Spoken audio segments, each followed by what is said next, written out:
ہے تو عذاب کی نشانی ہے، آزمائش کے بعد لوگوں میں توبہ آئے تو یہ اللہ پاک کے امتحان کی نشانی ہے۔ اللہ تعالیٰ نے پہاڑ ہلائے، چلو ان میں قصوروار بھی تھے، بے نمازی بھی ہوں گے اور دوسرے کاموں والے بھی ہوں گے۔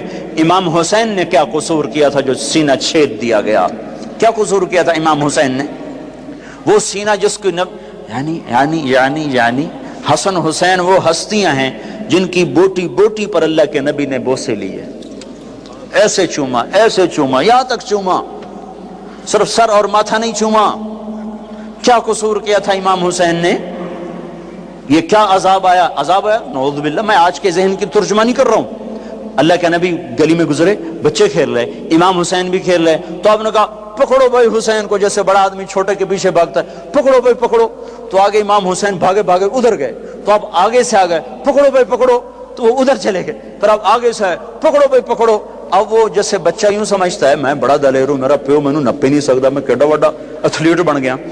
تو وہ یہی کچھ امام حسین کر رہے تھے، کبھی ادھر ہوتے کبھی ادھر ہوتے، ہمارے نبی کبھی آگے ہوتے کبھی پیچھے ہوتے، یہاں تک کہ ان کو ایسے پکڑ کے اٹھایا اور ان کے ہونٹوں اور ماتھے کو چوما اور فرمایا حسین مجھ سے ہے، میں اس سے۔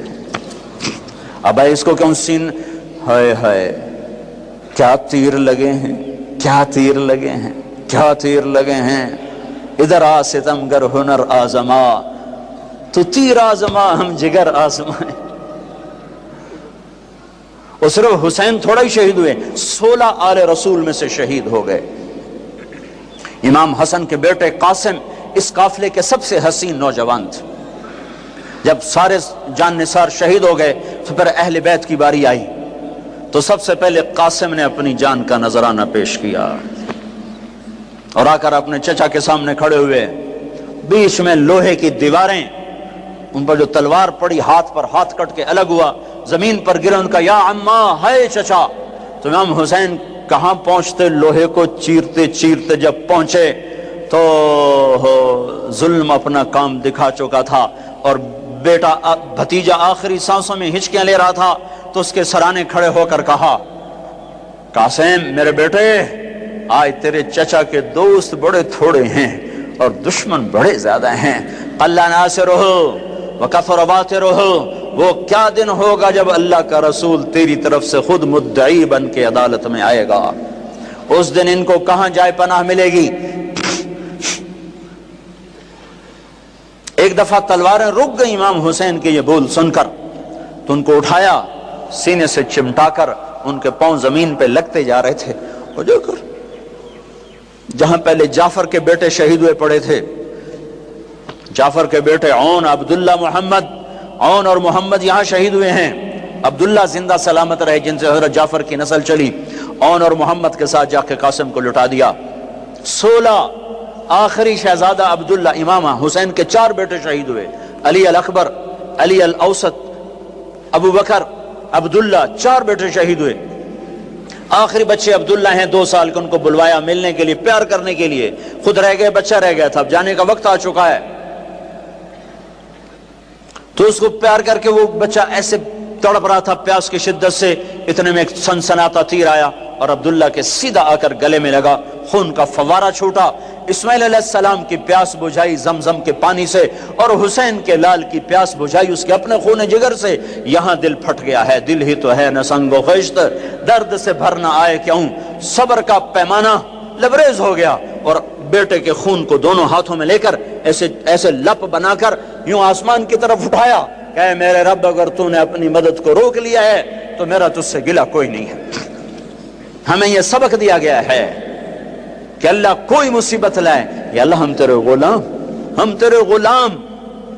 سنو، ابن ماجہ کی روایت ہے کہ آپ نے فرمایا اگر اللہ تعالیٰ ساری دنیا کے انسانوں کو، سارے آسمان کے فرشتوں کو جہنم میں ڈال دے تو اللہ ظالم نہیں ہے، اللہ کریم ہے، امتحان ہے ہمارا بھی۔ جو مر گئے جنت میں چلے گئے، دیکھتے نہیں ہو رمضان میں مرے ہیں، اور رمضان میں تو حساب نہیں ہوتا۔ اب اللہ تعالیٰ کوئی تمہاری طرح کھاتے دار تھوڑا ہی ہے کہ مہینے کے بعد پھر اچھا جی ہونتا حساب دے دو۔ جب ایک دفعہ چھوڑا تو چھوڑ دیا۔ رمضان میں مرنے والوں کا حساب نہیں، معصوموں کے ساتھ مرے ہیں تو جب معصوموں نے آگے جا کر ماؤں کی سفارش کی ہوگی تو خود ہی مائیں بھی سیدھی جنت میں، وہ بھی جنت میں۔ موسیٰ علیہ السلام نے کہا یا اللہ یہ تو مسلمان کو بڑی تنگی دیتا ہے۔ موسیٰ علیہ السلام بڑے لاڈلے نبی سے، اللہ سے کر لیتے تھے باتیں ایسی، یا اللہ یہ آپ مسلمان کو بڑی تنگی دیتے ہیں۔ تو اللہ تعالیٰ نے کہا ادھر دیکھو، اللہ تعالیٰ نے جنت کھول دی، کہا ادھر دیکھو۔ جب جنت کو دیکھا تو کہنے لگے میرے مولا تیری عزت و جلال کی قسم، اگر مسلمان کے ہاتھ کٹے ہوں، پاؤں کٹے ہوں، ناک کے بل زمین پہ رگڑتا گھسڑتا پھر رہا ہو اور قیامت تک اس طرح سسک کے زندہ رہے اور مر جائے اور مر کے یہاں چلا جائے تو اس نے کوئی غم نہیں دیکھا۔ پھر موسیٰ علیہ السلام نے کہا یا اللہ تو کافر کو بڑی چھوڑ دیتا ہے، کافر کو بڑے مزے کراتا ہے۔ ہمارے لوگ بھی ہر وقت کافروں کی تسمیاں پڑھتے رہتے ہیں، وہ اتنے اچھے ہم اتنے برے، وہ اتنے اچھے ہم اتنے برے۔ میری سنو، جب کافر کی تعریف ہوتی ہے مقابلتاً مسلمان، بطور انسان نہیں، ہم ایسے ہیں، ہم اتنے گندے ہیں، وہ اتنے اچھے ہیں، اس انداز میں، ورنہ کسی کی بھی تعریف کرنا کوئی بری چیز نہیں ہے۔ توازن کے ساتھ بات کر رہا ہوں، مسلمان اتنے گندے ہیں اور وہ اتنے اچھے ہیں، جب اس توازن کے ساتھ کوئی بولتا ہے تو اللہ کا عرش غصے سے کانپنے لگتا ہے۔ بدبخت میرے نبی کی امتی کو چھوٹا کر رہا ہے اور میرے نبی کے دشمن کو بڑا کر رہا ہے۔ اس امت کے برے سے برے کے لیے بھی اللہ کے نبی کا آنسو بہا ہے۔ یا اللہ تو کافر کو بہت کچھ دیتا ہے۔ تو اللہ تعالیٰ نے کہا ٹھہرو ذرا ادھر دیکھو، دیکھا تو جہنم کو کھول دیا۔ جب جہنم کو دیکھا تو اللہ تیری عزت کی قسم، تیرے جلال کی قسم، تیرے مرتبے کی قسم، کافر ساری دنیا کا بادشاہ بن جائے، قیامت تک حکومت کر کے مر کے یہاں چلا جائے تو اس نے کچھ نہیں دیکھا، برباد ہو گیا۔ میرے بھائیوں، میں آپ سب بھائیوں کی خدمت میں گزارش کرتا ہوں توبہ کرو، عورتیں بھی مرد بھی۔ یہ جو باتیں میں نے دہرائی ہیں حدیث پاک کی، اللہ نہ کرے کوئی اس میں مبتلا ہے، کوئی ہے تو اللہ کے واسطے توبہ کرو۔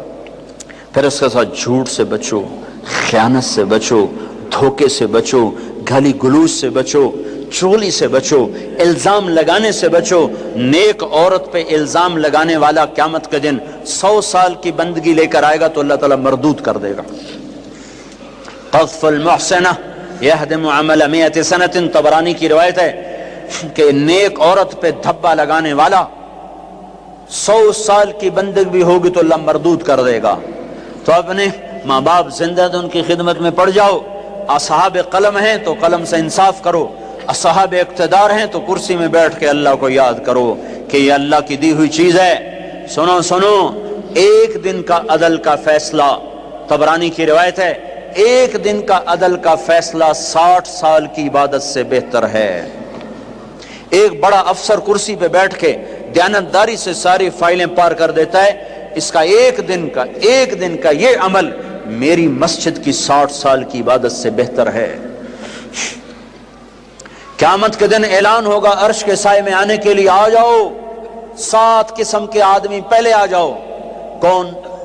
ولی اللہ، کتب ابدال، شہید مجاہد، مفسر محدث؟